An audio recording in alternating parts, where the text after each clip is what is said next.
Is it? Well, actually, yeah.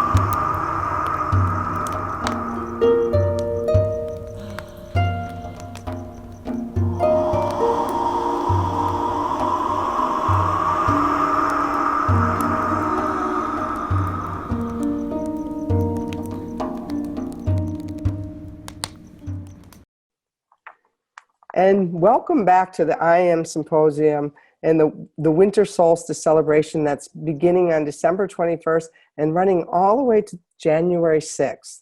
Because I'm going to be the last speaker because it's Hulda's special day where she rides on the night sky and takes the lost souls back to the Milky Way. And it's a wind story, and it just seems fitting. And today with us, we have Meg Beeler. She's a shamanic guide, an author, and mentor. She weaves ancient wisdom into potent pathways for connecting with the heart of nature and the cosmos. She's the creator of Energy Alchemy and the founder of Earth Caretakers. Meg has immersed herself in the Andean cosmovision and shamanism for 25 years. Her latest book is Weave the Heart of the Universe into Your Life, Aligning with Cosmic Energy. She holds a sacred and inviting space for joyful connections, soul healing, and luminous presence in ongoing groups, workshops, mentoring, and individual sessions worldwide. She brings her lifelong exploration of shamanic, animistic, and meditative consciousness into her work. Meg has traveled the world learning traditional wisdom in the jungles of the Amazon, the high mountains of the Andes and Himalayas, and the savannas of Africa. She lives and teaches on Sonoma Mountain in the San Francisco Bay Area. And her website is megbeeler.com. And for those of you who, you should sign up to definitely be on her mailing list, because I find her emails informative and self-reflective and really of a lot of value. And I've been on her mailing list for many, many years. And I'm really glad you're here today. And may the winds dance here with us today. Well, thank you, Renee. I'm so happy to be here with you talking about navigating the winds of change, because they certainly are upon us. So the particular passion I bring to this conversation is about the ancient wisdom that can inform our ability to be fluid and connect with our lightness of being as we navigate. So as you said, I'm a shamanic guide, and I use shamanic journeying for inquiry and soul healing. I do a lot of ceremony, particularly our Andean despacho ceremonies on the mountains. And I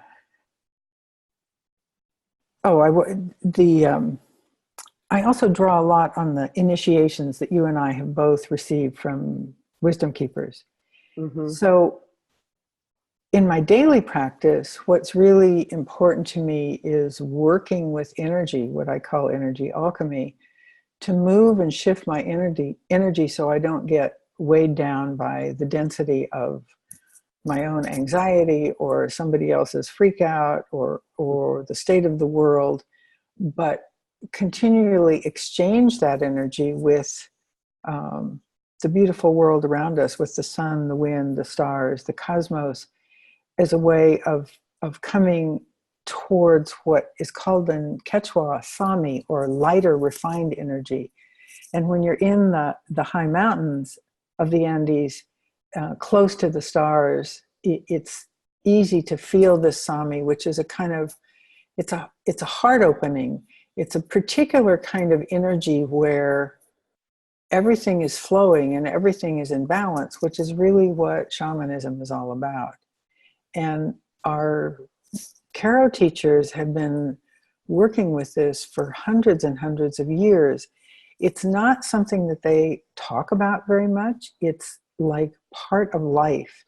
So it was very interesting to really learn and understand without any lectures about how to do it. So I've had wonderful teachers, and I've been self-taught as well. So I want to share a little bit of my story. I was fortunate to go to the Andes in Peru 25 years ago, and my sorry, my phone is ringing. my very first visit, there were 3 transformational experiences that really put me on this path. The first was the joy and presence that people, the Quechua villagers and the Karo, lived every day. I had never been around that, and I wanted to know how to do it. The second was the amazing visions that you would have any place, anytime you went to a sacred place. And that was because those places were revered and honored with ceremony and related to like the beings they are. So that was very exciting to me. And the third part was just the power of being able to move your energy and be fluid. So again, I just thought, this really draws me. How can I incorporate this into my life?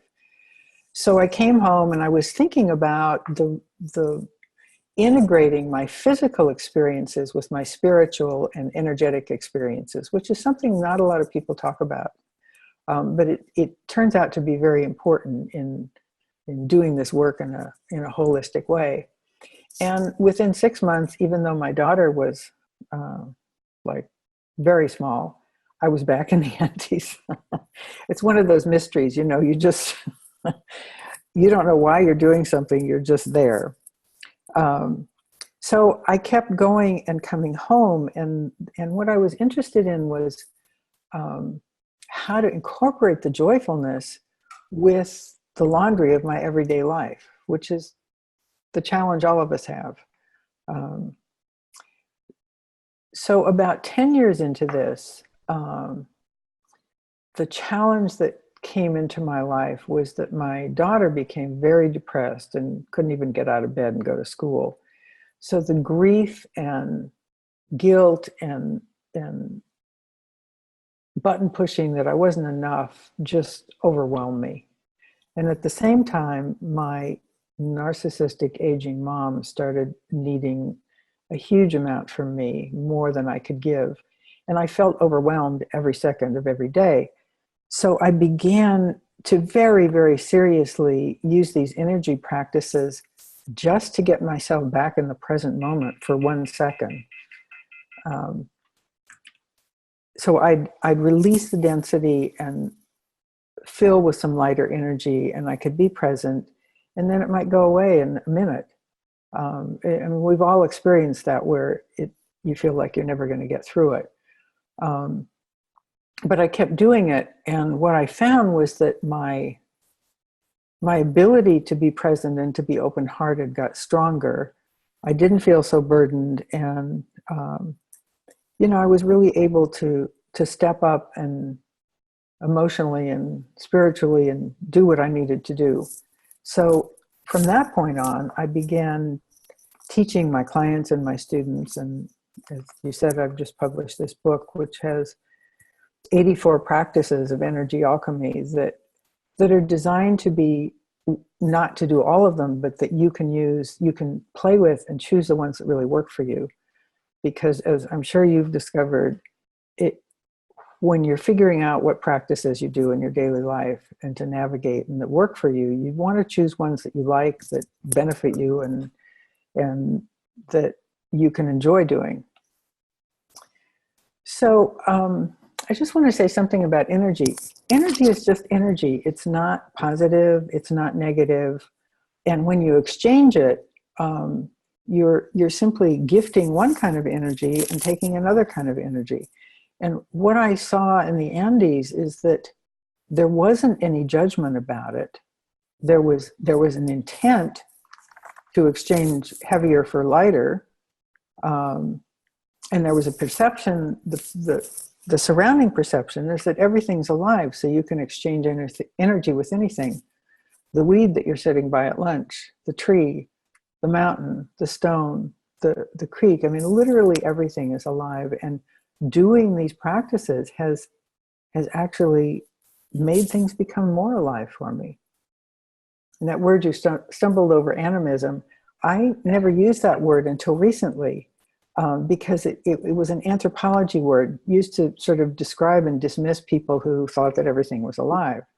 But of course, I talk to my stones, and I talk to mountains, and talk to stars, and they are alive. So I've begun, like a number of people I know, using that word in a really positive way. I like that word. Yeah. Even though I can't choke it out today, but it's the first time I've talked in a few days. So anyway, these energy practices you can use when you get up and you just don't feel good. You can use it when you have a fight with somebody, in a meeting that's not going well, when you suddenly feel overwhelmed by whatever your usual things are, the self-doubt or the perfectionism or the anxiety. You can use it with anything, and you don't even have to identify what's the issue. You know when your heart's heavy. So you can just say, oh, my heart's heavy. I'm going to release that to the sun and draw in the energy of the sun and let my heart be lighter. And yeah, it's magic. So let's, I want to share one practice with everybody. So I'm going to actually share my screen for a minute so that you can see it, but I invite everybody to do this. That's great. Okay. There we go. So this is called releasing and becoming source. Speak out loud one thing you want to let go of. Breathe it out into the universe, past the stars, past the blue-black space. See your obstacle flying into the heart of the universe. Now breathe back in the power of the universe, the alive, vibrating energy, a sea of potential, empty but full of all possibility. Breathe it into your heart. Fill your heart with the energy and power of the universe. On your next out breath, breathe out your obstacle. On the in breath, breathe in the power. On your out breath, breathe the obstacle out into the heart of the universe. And breathe in the power of the universe, filling your heart, filling yourselves. Repeat over and over until your heart lifts and your energy shifts. Notice how you feel just in this moment when you are filled with the power of the universe.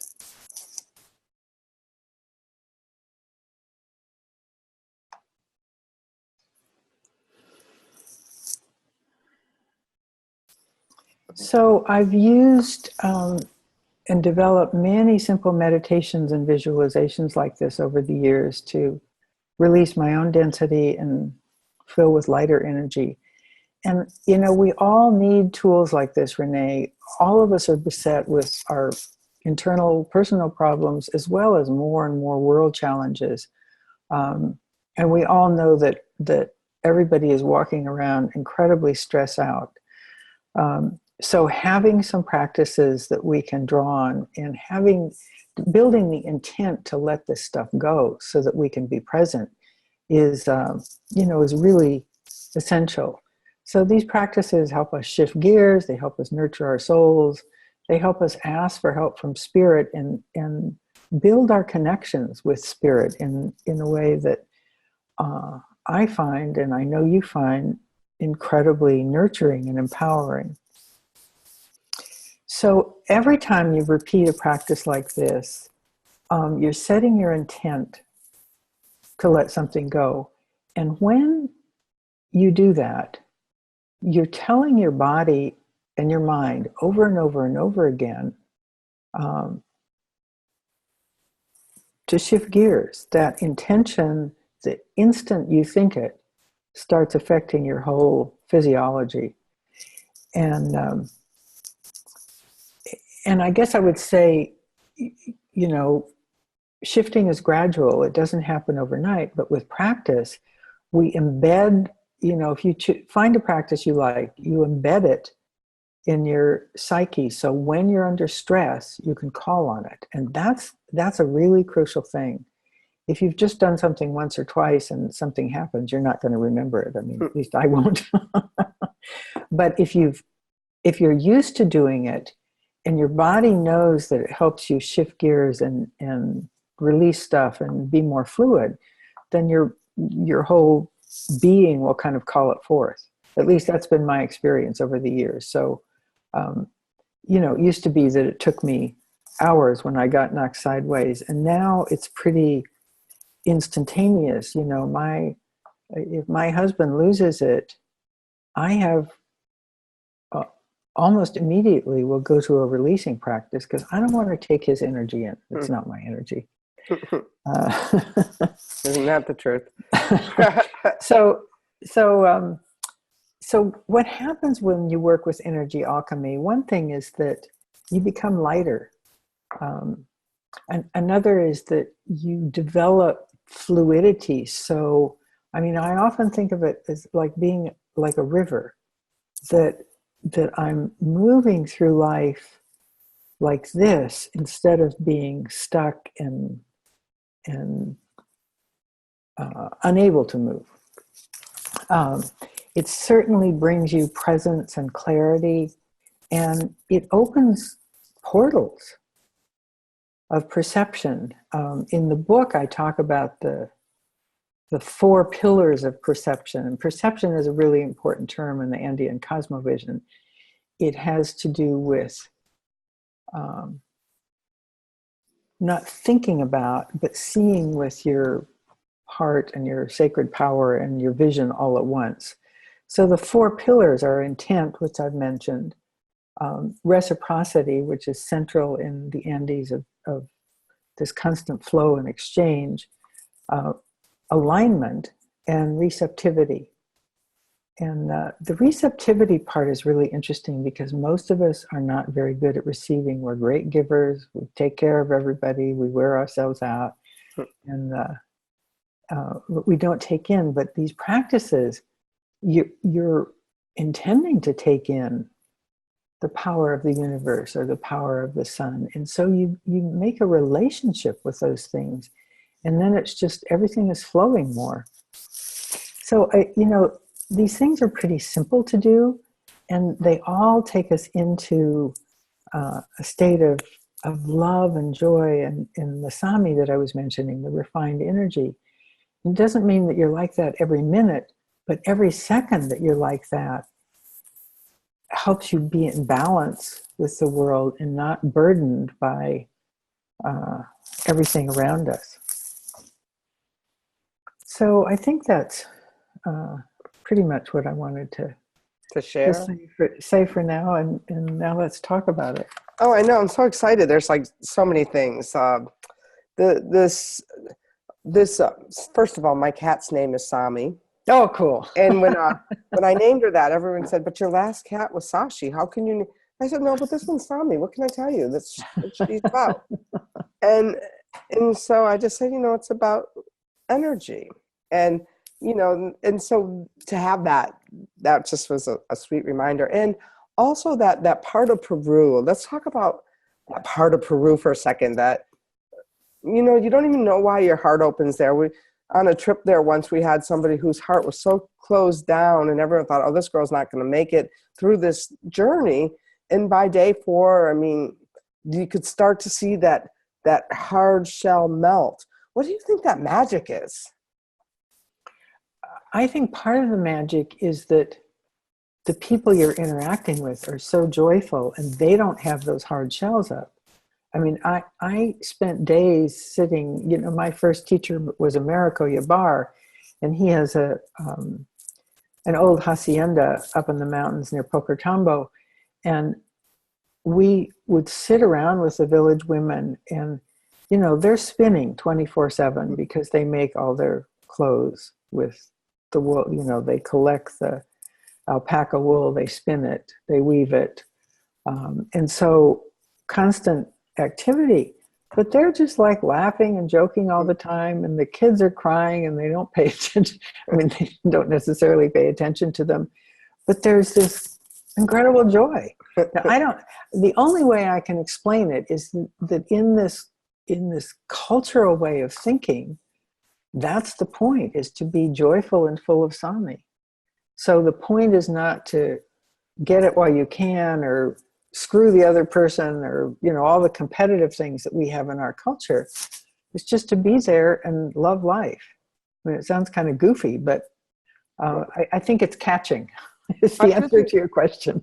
I do think it's catching. And it's been really hard this year for me personally, and I'm sure you, that there's all of this chaos, all of this tumultuous winds blowing everywhere around us. And a lot of us who've been doing this work for 25, 30 years are like, okay, that's, you know, I want to put my good thoughts there, but my life hasn't fallen apart, you know, and I know that you just were up in the recent fires, so are very close too. But and it doesn't mean that we're avoiding the disasters, but that our relationship to them, like you said, you're able to alchemize that energy. And so tell us about that. How did you do that when the fires were raging around you? Well, we came home from spreading my father and mother-in-law's ashes at Lake Tahoe, near Lake Tahoe, the night before the fires. We went to sleep. I woke up and smelled the smoke, and the moon was literally red. And I looked, you know, I live on the mountain. I looked all around because obviously there were fires, but I didn't see any flames. So unbelievably, I went back to sleep. Well, the fires were like a mile away. So the next morning we were evacuated, and we were out of our house for 2 weeks. And, you know, there was no power, and we didn't have water some of the time. We were lucky. We had a wonderful place to stay, but we stayed in town. So one of the things I did, because as a shamanic practitioner, my main role in life is to keep balance. So I worked in a lot of ways that I don't usually work with wind and fire, trying to be in relationship with them, trying to be in alignment with what was going on, and trying to bring my internal self into balance so that could affect the external balance. And I had never been in, I mean, I've done that in different situations, but not with such a disaster. So that was one of the things. And the other was that I was doing these energy practices all the time because it wasn't going to be good for me to be anxious or freaked out or whatever. I mean, I had those feelings, but I would just let them go and let them go and let them go. And so it was another example of how amazing it is when you have something that, some energy practices that work for you, that you can stay together. There was one about 3 days into the fire. We were able to get back to our house. So we took some paintings over to my daughter's about a half hour away. So I was in the car for the first time with my partner, and he was like really jittery. And I realized that the other times I drove, I was always by myself, and I was releasing and filling all the time I was driving. And it was like very challenging with him. But anyway, I just kept doing that. And part of Sami to me, I guess, this refined energy is understanding that we're part of this wide world, and we don't have all the answers. We don't know why this is happening. And it feels, and not going into this isn't fair. You know, I have very dear friends who lost their houses, and it's been very hard for everybody because it was an unusual fire. It wasn't a fire that burned and went through the town and was done. It went on for 2 weeks, and it surrounded our whole valley. So it was very, very scary, and you never know where it was going to go from one day to the next. But you know, when you are in the high mountains, it's like that in the winter. These storms come, and I don't remember what year it was, but one year the blizzards were so bad that all the alpaca herds of the Carol were killed. You know, they died in the snow. So when you're closer to nature, you're more aware of your vulnerability, and so I think you live more consciously in reciprocity, doing the best you can. I mean, that's 50,000 years of shamanic work that, and probably longer, the world over, was because people were trying to stay in relationship and trying to stay in balance. And that's pretty much what my book is about too. It's about that it's not like a good idea to come back in balance. It's essential. It's like that is the next step. That's what has to happen. And I believe we're, like-minded in that. And what would, besides for these exercises, do you talk about the history of the where you got to those, is it mostly an exercise book, this one? No. It's I tried to give a lot of context. So of course the Andes has been my main place of learning, but I've learned from many other cultures as well. So one of the things I try to do is tell stories that show how people use intent, or how they use reciprocity, or how they deal with issues that would pull our communities apart. When there's different points of view. So one piece of the book is how to work with your personal energy. One piece has to do with the stories we tell ourselves, and how we can change the stories by shifting our perception. One piece has to do with re-enchanting yourself with nature, because all the practices are nature-based, but there's so much richness and vitality and joy for me in being outside, and for your readers and my readers as well. So to feel not just connected but supported, and that's the reciprocity part.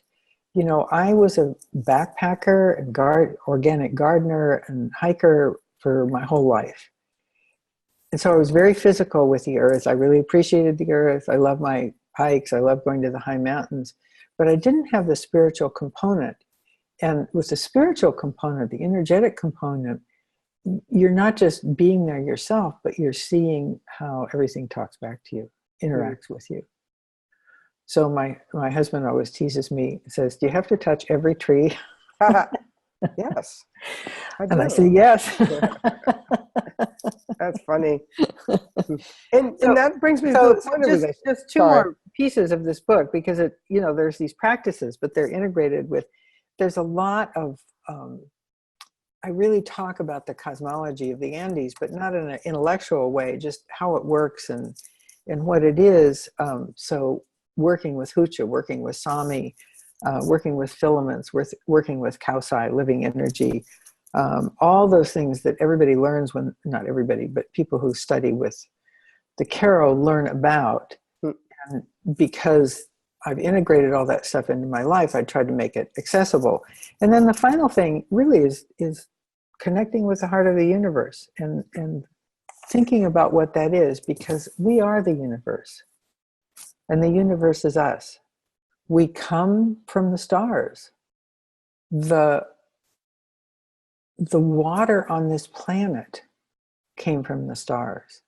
The minerals our bodies are made of are the same minerals that have made up the whole universe. So there's all these amazing connections that we can draw on in direct ways, not just thinking about, oh yeah, I'm the universe. Great.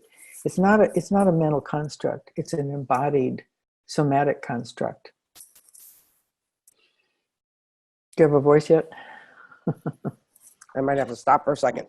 All right. So I want people to be able to pick up your book. It's called Weave the Heart of the Universe into Your Life, Aligning with Cosmic Energy. What would be one final thing you'd like to leave our listeners with?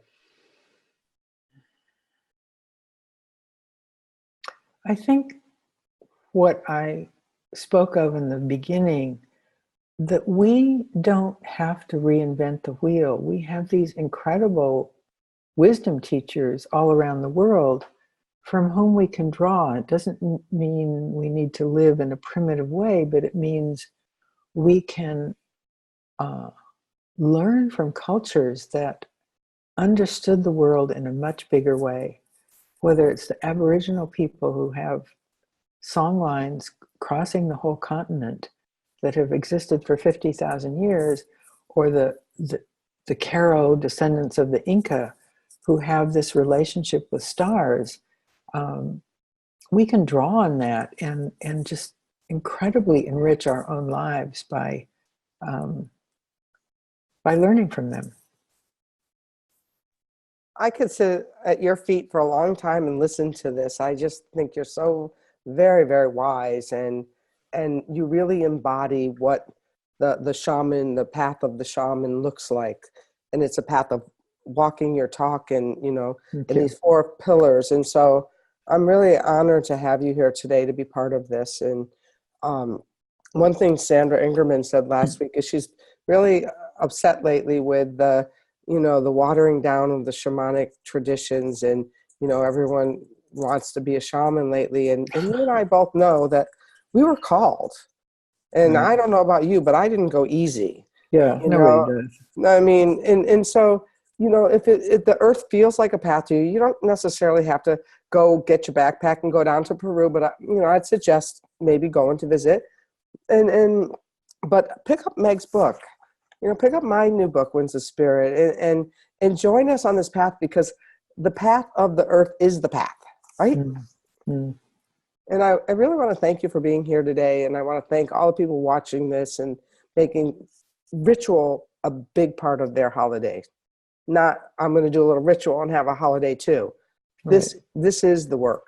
Life is the ritual. Right. And I don't really talk about this in my book, but recently I have been called to do a project of feeding filaments of connection from the earth up to the 5th world, the Hopi 5th world, the one that follows this one.